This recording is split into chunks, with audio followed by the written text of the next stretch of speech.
Dari pengalaman saya pribadi ketika SD, bahkan di SMP juga sering menemukan kasus teman saya ada yang mengambil barang yang bukan haknya gitu, Bu. Nah, bagaimana caranya supaya saya dan teman-teman nanti sebagai calon guru bisa mendidik anak supaya tidak terjadi hal tersebut. Karena saya ada rasa takut mungkin suatu saat nanti jika saya menjadi guru dan mempunyai murid yang cukup beruntung dari karirnya hingga sukses misalnya hingga menjadi pejabat atau DPR dan lain-lain dan melakukan hal yang tidak baik Bu seperti korupsi gitu. Bagaimana cara menanamkan moral dan sikap yang baik tersebut sejak sekolah dasar? Terima kasih Ibu. Ya. Berarti kan intinya kejujurannya ya. Jadi sikap bawaan gitu ya. Anak sekolah dasar itu ada, mereka itu punya sikap memiliki. Mereka apa namanya? Menganggap semuanya itu bisa mereka miliki, mereka itu jadi kebutuhan untuk memilikinya itu masih dominan gitu ya. Eh, Sehingga banyak kejadian gitu ya waktu SD barang-barang itu hilang gitu ya. Terus mungkin kalau waktu SD dulu guru saya itu ketika ada yang hilang itu caranya membagikan apa namanya sapu lidi yang dipotong-potong, ada yang mengalami gitu dulu, dipotong-potong terus suruh dipegang terus baca doa bareng-bareng, nanti kalau yang lidinya panjang katanya berarti itu yang mencuri gitu kan dulu ya. Nah, dengan begitu si anak itu ada yang merasa ketakutan, jadi dia mengaku dan lain sebagainya. Jadi memang sebetulnya banyak kasus apa namanya mengambil barang orang itu yang mencuri itu sejak SD karena mereka memang punya rasa dorongan memilikinya itu dominan itu lebih tinggi. Nah, apa yang harus kita lakukan ya berarti jujur gitu ya, kejujuran yang harus kita tanamkan kepada anak. Dimulai dari hal-hal yang kecil saat belajar gitu ya. Saat kita memberikan pertanyaan, anak itu harus bisa menjawab sendiri gitu ya tanpa dibisiki oleh teman-temannya.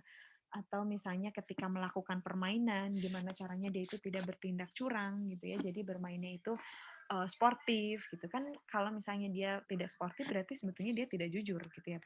Itu benih curangnya itu berarti sudah ada. Jadi kejujuran itu yang harus kita tanamkan itu ke anak SD. Jadi dari berbagai kegiatan pembelajaran ya kejujurannya itu yang harus kita fokuskan, tanamkan gitu.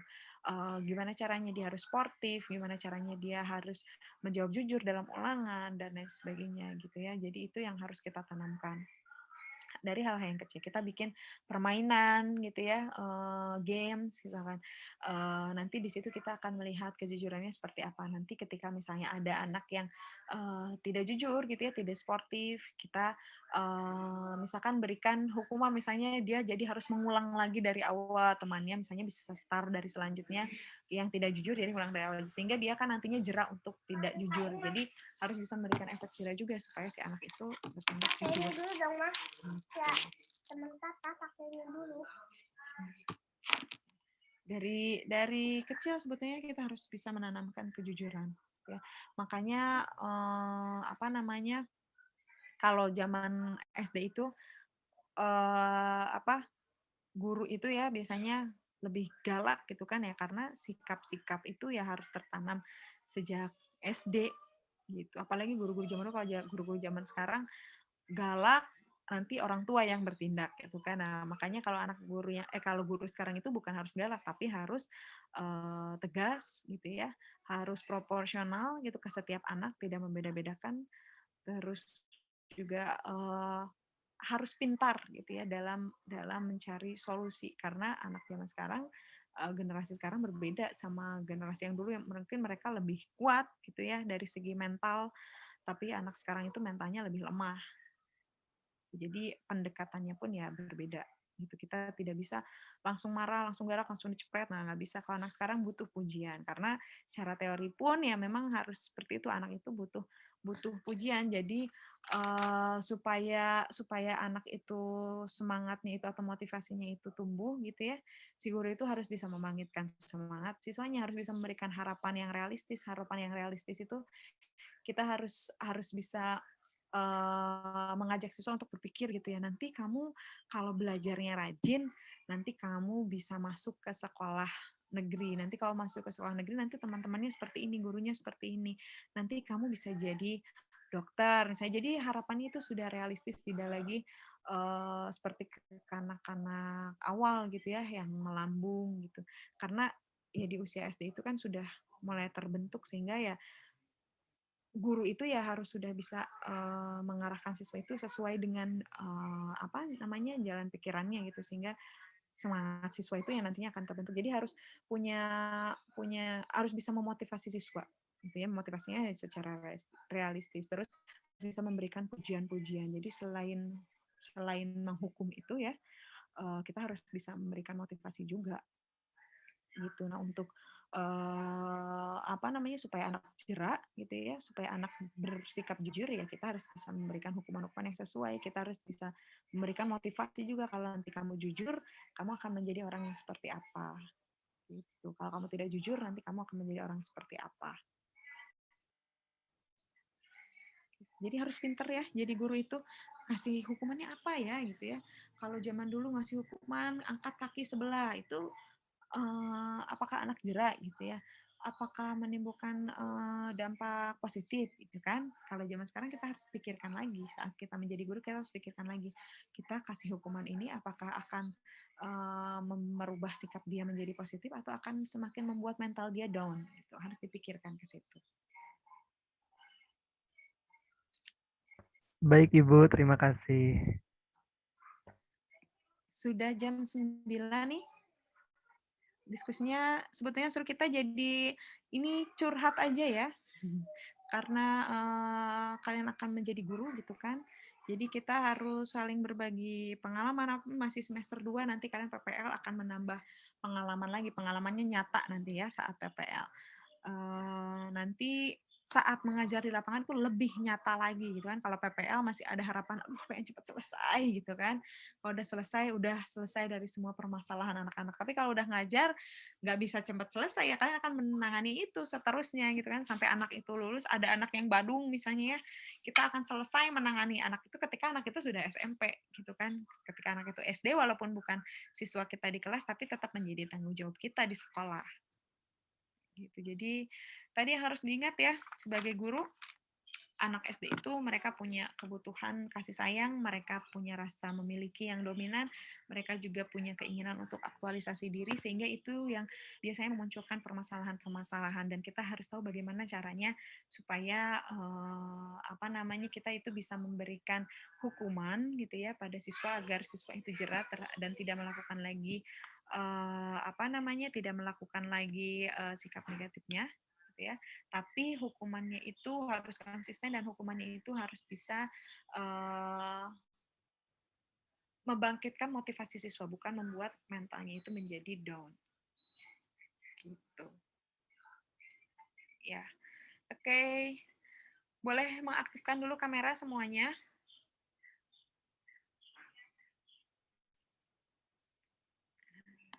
Coba, sudah jam 9 nih, harusnya sudah siap semua nih. Walaupun hanya cuci muka mungkin.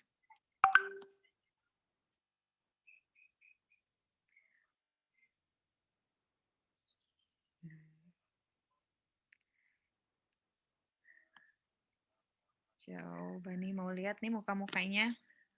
Bertambah berapa kilo semuanya? Diam di rumah. Yoga nih, Prasetya Yoga nih, nambah berapa kilo nih?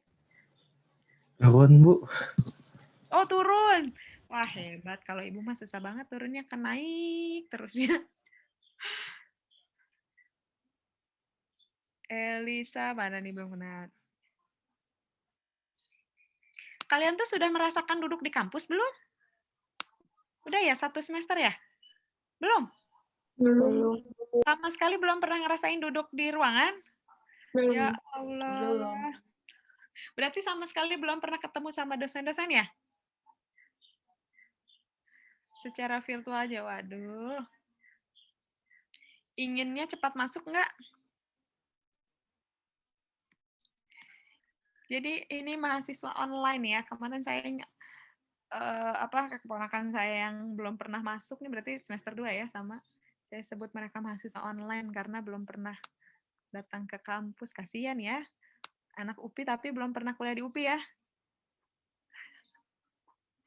Ini Nabila, mana Engga, mati lagi, Devira, Zulfa, saya belum ambil gambarnya, Diva, Devira, Citra.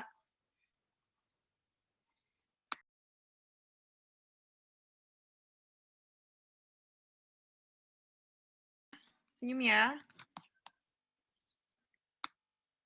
1, 2. Yoga senyumnya lebar sekali, Yoga. Sepertinya THR-nya banyak. Sumringah banget, Yoga. Coba layar yang kedua. Ini masih banyak yang ketutup nih, yang kedua. Oke. 1, 2. Diva itu siapa, Diva? Anaknya?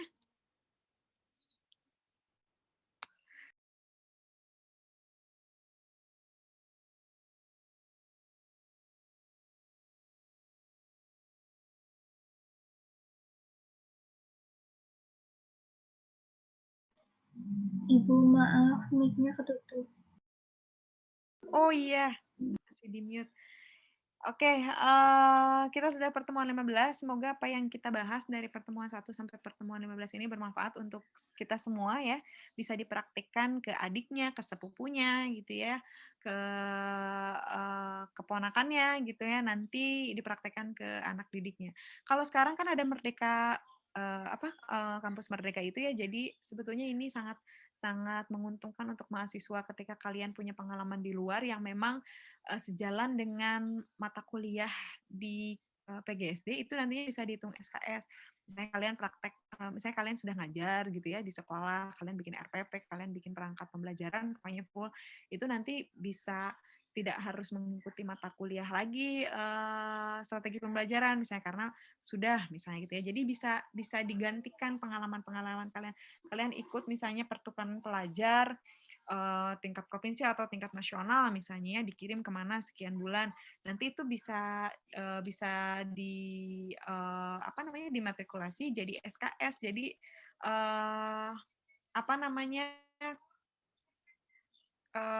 Merdeka Belajar ini sebetulnya sangat menguntungkan mahasiswa jadi kalian harus pintar-pintar mencari peluang itu gimana caranya bisa selesai cepat tapi kalian tetap dapat ilmunya jadi pengalaman-pengalaman kalian ini akan sangat berharga jadi dihitung sebagai SKS kalau sekarang gitu ya jadi sekarang lagi ada di rumah juga coba untuk aktif aja melakukan apapun gitu ya yang bermanfaat yang bisa menambah potensi kalian skill kalian gitu ya sebagai guru sekolah dasar ikut pelatihan-pelatihan apa mungkin nanti pelatihan-pelatihan itu bisa dikonversi ke mata kuliah yang memang sesuai gitu dengan pengalaman yang kalian lakukan ya. Saya cukupkan nanti tinggal menunggu UAS saja kalau tidak salah UASnya nanti Pak Arif ada link ya waktu itu bilangnya nanti kita konfirmasi lagi. Saya cukupkan pertemuan kita hari ini ya. Terima kasih sudah bersemangat untuk hadir walaupun hari pertama masuk setelah Lebaran ya, setelah puasa, tapi semuanya hadir. Alhamdulillah. Terima kasih untuk kelas 2D, terima kasih untuk semangatnya. Semoga kita bisa menjadi pengajar, menjadi guru-guru yang akan membentuk generasi muda Indonesia menjadi generasi emas Indonesia ya, yang akan membuat generasi Indonesia itu membuat Indonesia menjadi lebih maju lagi. Ya, kalianlah yang akan membuat Indonesia menjadi generasi Indonesia menjadi generasi yang pintar gitu karena hitam putihnya anak didik di Indonesia ya ada di tangan kalian sebagai guru sekolah dasar ya terima kasih untuk calon guru-guru hebat ya sampai ketemu lagi mungkin di mata kuliah semester 3 akan ketemu dengan saya di mata kuliah konsep dasar seni ya kalau sekarang ke peserta didik kalau nanti kita ke seni ya lebih fokus ke seni. Mudah-mudahan sudah bisa bertemu langsung. Tapi kalau tidak bisa pun mudah-mudahan tetap optimal nanti perkuliahannya ya. Sabar aja menunggu waktunya tiba datang ke kampus ya ketemu langsung dengan teman-temannya. Terima kasih untuk semuanya. Saya akhiri pertemuan hari ini dengan hamdalah. Sehat-sehat semuanya selalu menerapkan 3M ya. Assalamualaikum warahmatullahi wabarakatuh. Waalaikumsalam. Waalaikumsalam warahmatullahi wabarakatuh. Banyak, Bu. Terima Ibu. kasih banyak Ibu.